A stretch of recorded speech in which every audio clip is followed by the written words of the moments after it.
Pat Gelsinger did a podcast and Bible study this week where he talked about excellence in the workplace as a high form of worship. If that name sounds familiar, it's because Pat used to be the CEO of Intel and VMware. The session started with financial stewardship, which evolved into philanthropy and giving back, which then broached the reminder that it is okay to thrive in the workplace. Pat reminded us that Christians are called to do every task as if serving the Lord and not just earthly managers. What hit me was being reminded that God gives each of us gifts and abilities and opportunities, typically because He has a plan for each of us, and that plan requires resources or preparation. So He gives them to us.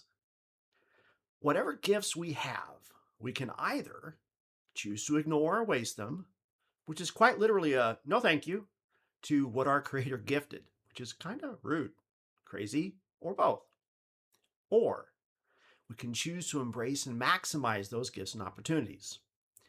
If those gifts cause us to prosper in the workplace, but we're doing so with a spirit of gratefulness and seeking God's plan, then that prosperity is likely meant to either expand our opportunities to serve others, which often looks like a job promotion, or provide us with resources to help others, financially or otherwise.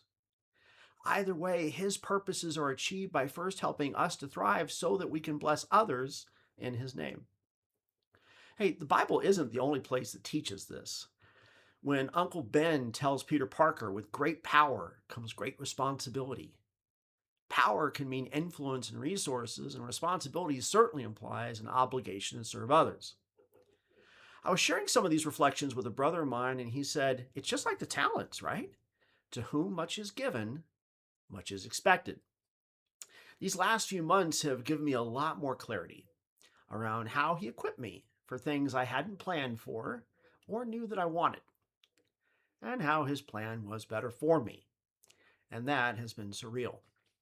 So, yeah, if we recognize where our gifts come from, and we understand that everything we do should be for a greater purpose beyond ourselves, then thriving in the workplace is the embracing of both our opportunities and our obligations.